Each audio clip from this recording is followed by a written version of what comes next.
नमस्कार मित्रांनो, मी ओंकार तुम्हा सर्वांचे आपल्या जी फार्मर या यूट्यूब चॅनलवर हार्दिक स्वागत। तर मित्रांनो, महाराष्ट्रात पुढील काही तासातच मुसळधार पाऊस, या जिल्ह्यांना बसणार वादळाचा तडाखा, IMD कडून हाय अलर्ट। मित्रांनो, हवामान अंदाजाची व्हिडिओ पाहण्यासाठी आताच आपल्या चॅनलला सबस्क्राइब करून बेल आयकॉन प्रेस क्लिक करून ऑलवर क्लिक करा। मित्रांनो, महाराष्ट्राला अवकाळी पावसाने झोडपून काढलेले आहे। पाऊस सुरूच आहे। दरम्यान आजही राज्यात हवामान विभागाकडून पुन्हा एकदा पावसाचा इशारा देण्यात आलेला आहे। अवकाळी पावसाचा पिकांना मोठा फटका बसत आहे। हवामान विभागाने दिलेल्या इशाऱ्यानुसार मध्य महाराष्ट्र आणि मराठवाड्यात विजांच्या कडकडाटासह जोरदार पाऊस पडण्याची शक्यता आहे। पावसासोबतच गारपीटीचा देखील इशारा देण्यात आलेला आहे। दुसरीकडे हवामान विभागाकडून विदर्भात देखील विजांच्या कडकडाटासह जोरदार पावसाची शक्यता वर्तवण्यात आलेली आहे। विदर्भाच्या काही भागात देखील गारपीट होण्याची शक्यता वर्तवण्यात येत आहे।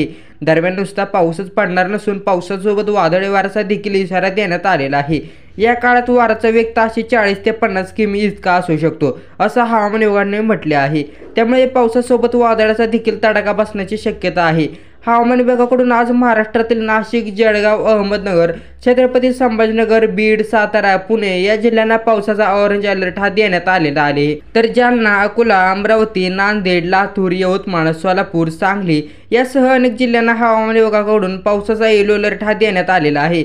मुंबईबाबत बोलायचे झाल्यास मुंबई उपनगरात दिवसभर उष्ण वातावरण राहणार आहे, मात्र सायंकाळच्या सुमारास मेघगर्जनेसह पावसाची शक्यता वर्तवण्यात आलेली आहे। तर मित्रांनो, हवामान अंदाजाची व्हिडिओ हे दुसऱ्यांना नक्की शेअर करा आणि आपल्या चॅनलला सबस्क्राइब करा। धन्यवाद।